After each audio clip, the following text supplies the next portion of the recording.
What it do, shawty? It is your cousin Cleisha. Welcome back to this platform, Closing Open Wounds. We're promoting healing and wholeness in a safe environment. This is a safe environment. Come on in. As I'm getting ready to head out, you are on my mind. And this is what I want to tell somebody. You are your assignment. Starting now. We're not even wait until January 1st. Starting right now, you are your assignment. I was on a coaching call or ministering call, if you will, and I was talking to someone that was having some relational issues, and we all come across that. We're all dealing with that. I'm dealing with it. You're dealing with it. That's why we're here, right? They were dealing with some relational issues.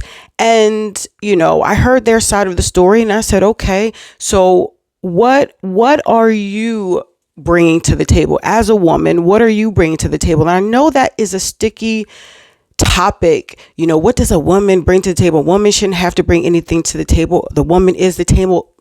And I get that. I get all of that.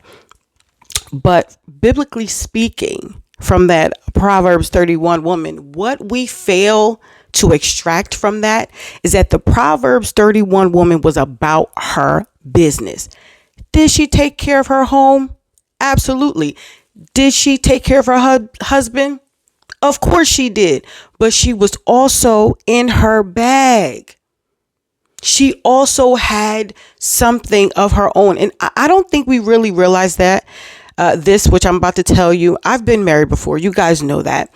And one thing's for sure, seasons change. Okay.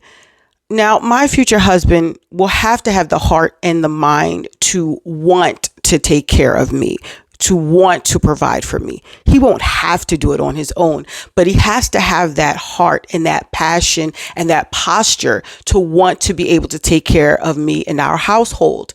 But I bring stuff to the table as well.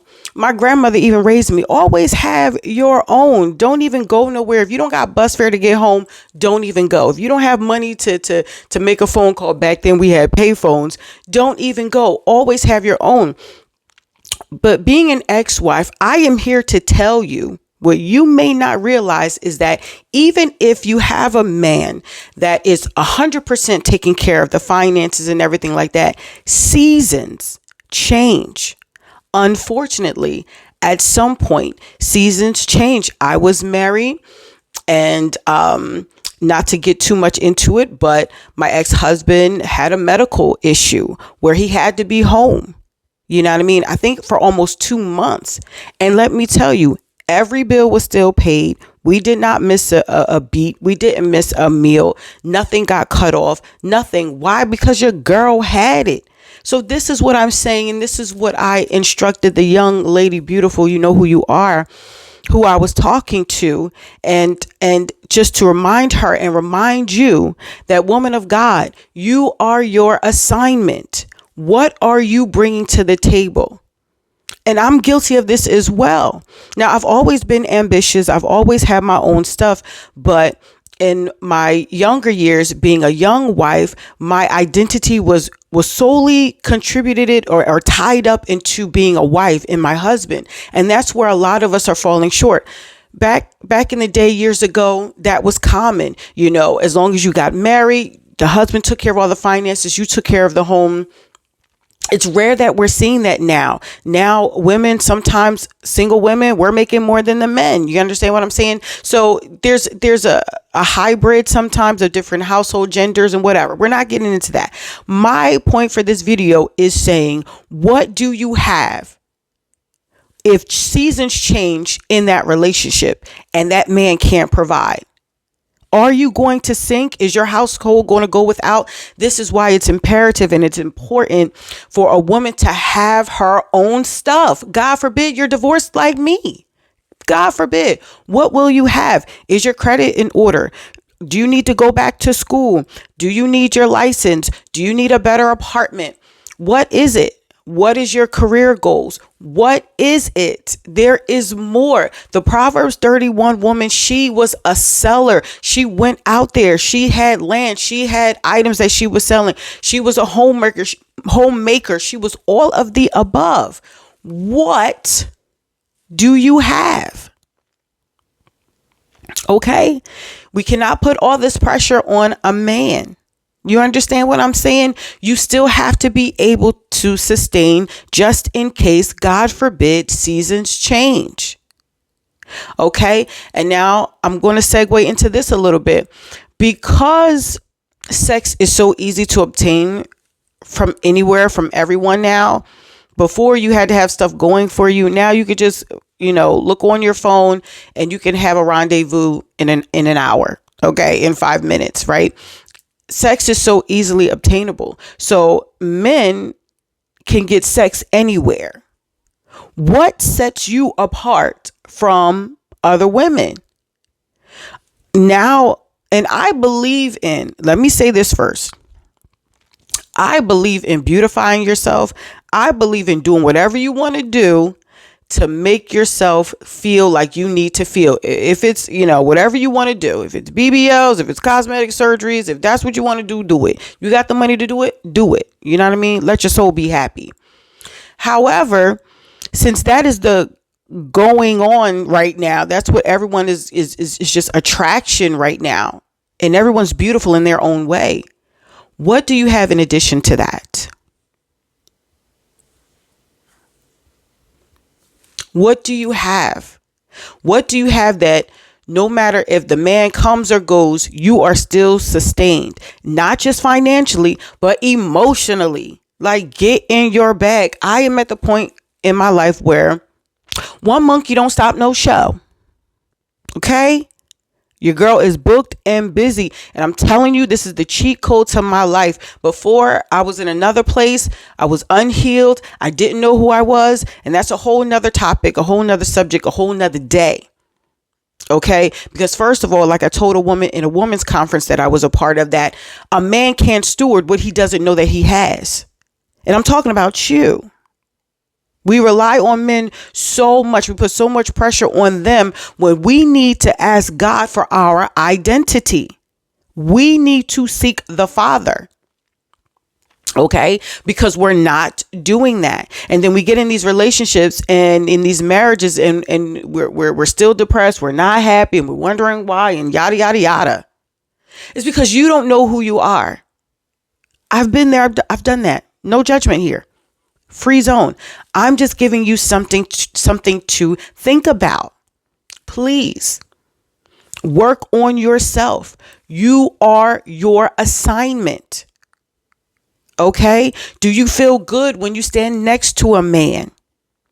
Who are you? Now, this video is not, I repeat, is not for any single moms who are holding it down. Because you women have superpowers. Okay. If you're a stay-at-home mom and you're doing your thing and that's the grace that God has given you, kudos to you. Okay. You're doing your thing. But for everybody else who wants to be in relationships and want to be married, I get it. I want to be married too. Surprisingly. Right. After everything that I've been through. Right. But at the same time, you have to show up. You have to show up in your best self. And I challenge you, like I challenged the young lady who I had a call with. What do you have? What do you have? What are you bringing to the table? Who are you? Are you proud of who you are right now? If you met the man that God has for you right now, would you be proud of yourself? Are you prepared for him? How are you showing up? Do you know who you are? Do you know? A lot of you want men of God. Do you know your word? Are you fasting and praying? Not perfect, because nobody is. Are you submitted to God? Do you believe in submission one to another? If that man of God knocked on the door right now, would you be ready? Who are you? What is your ministry? What is your purpose? We all have callings. We all have gifts. They need to evolve. Who are you in the spirit? Now, this is just for those who want a godly marriage. You want a regular marriage? Hey, you got good credit. I got good credit. You good. We get married. Ta-da. I tried that. That don't work either. I was unequally yoked in my marriages because I thought it was just important to have a man, to have a husband, to have legal intimacy. Okay. It's not enough. It's not enough. And you can't date for who you are at this moment. You have to date for where you are going. I know I'm giving you a lot. I know I'm talking fast, but I need you to digest this. Okay? There is more to you. And I need you to realize that. So I already told you on one of my videos, I do not believe in New Year's resolutions, because if there's anything that can contribute to my income, who I am innately, if there's anything that I need to do to be a better person, a better mother, a better future wife, a better woman of God, I'm going to do that thing right now. Ain't no procrastinating. What do you have? What do you have? I'm thinking about the prophet. When the widow woman, she said, oh, my husband's dead and he left all this debt and they coming to get my sons. The prophet said, what do you have in your house? Oh, I got a little oil. What do you got? A little oil? What you got in your house?